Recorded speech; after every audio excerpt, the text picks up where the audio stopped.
If you've ever finished a ride with numb or tingly hands, you're not alone. It's actually one of the most common complaints in cycling, and many cyclists will put it down to things like handlebars, gloves, or even their bar tape, but that's not always the case. Most often it's caused by something much more critical. Today I'm going to explain what causes it and, more importantly, what you can do to fix it. Most cyclists, myself included, have at some point suffered from numb hands. Their first instinct is to make some changes to the handlebars, and sometimes this will work, but more often than not, the problem is a much deeper issue.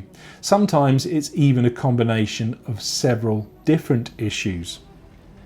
In a nutshell, your hands go numb because you're restricting the blood flow to them in one way or another. And this can happen for several different reasons. So for example, your gloves might not be padded enough, or your handlebar tape might be a little bit too flimsy. In either case, you'll be allowing the vibrations from the road to get through to your hands. Alternatively, you could be maintaining the same grip on the handlebars for too long, or you could simply be holding on to them too tightly for too long. The first things to try are the most obvious, so try wearing some padded gloves and getting some padded bar tape. Next, try varying your hand position on the bars a little bit more frequently. Try not to grip the bars quite so tightly, and generally just try to relax your upper body a bit more. If this doesn't work, and chances are that it won't, then the issue is slightly more complicated. In most cases, your hands go numb because you're placing too much weight on them for too long, and this is all down to bike setup. Setting up your bike correctly is a little bit like trying to balance a seesaw. If it tips too far to one end, then your hands take a hit. Ideally, what you want is just enough weight on your hands to be able to steer, but not so much that you're bracing yourself with locked elbows and sore triceps. That constant load can lead to compression, whether it's on the nerves or the blood vessels or both. Essentially, what you're doing is a slow motion yoga plank on the bike for hours on end. No wonder it's uncomfortable. Now you might think that the obvious solution here is to raise the handlebars slightly, but that might actually be making things worse. And that's because 75% of hand numbness cases begin at the saddle.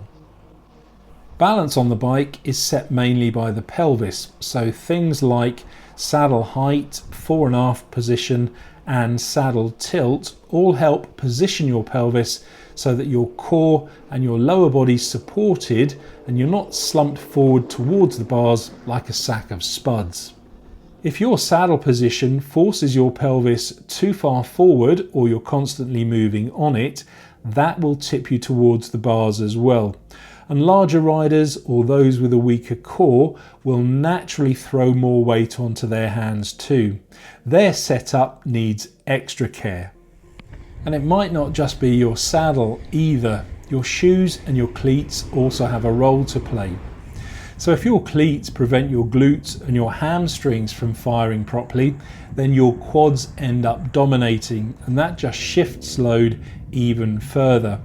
The further forward the load, the more weight on your hands.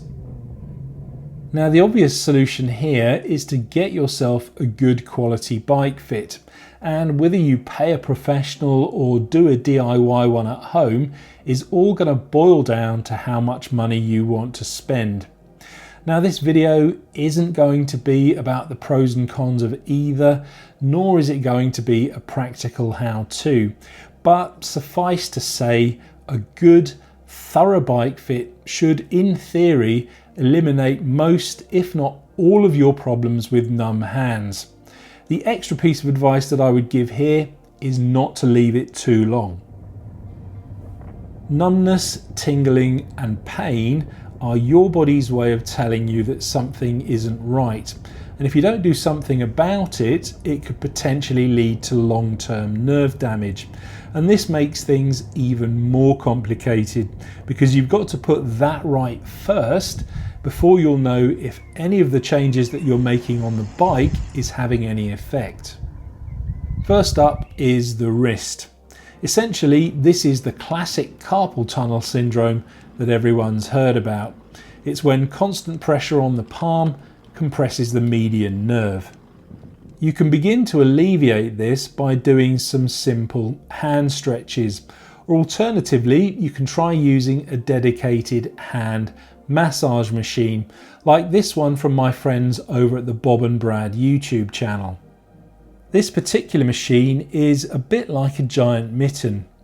It uses a series of inflatable airbags to gently massage your hands and wrist. You can vary the intensity of the massage, and you can even apply some gentle heating to loosen up the muscles and increase the blood flow even further. The second potential issue is higher up the arm. You can get nerve compression in the forearm, the elbow, and even under the collarbone. This is known as thoracic outlet syndrome. Again, you can begin to alleviate this with some basic scalene stretches. Simply lean your head to one side, hold for 30 seconds, and then repeat about 5 times. Alternatively, you can use something like a massage gun to treat the shoulder and the arms. Again, Bob and Brad have a mini massage gun that's ideal. In short, numb or tingly hands on the bike are rarely about things like handlebars, gloves, or bar tape. Sure, these things are important, but usually the real cause is something much deeper. And it's not something that you should learn to live with, or even something that's going to get better all by itself. If you don't actively do something about it, it's only going to get worse and potentially lead to longer term issues. The good news though is that it is fairly simple to do something about it. So the sooner you start addressing it, the sooner you can get back to enjoying your rides. Thanks for watching, and I'll see you on the next one.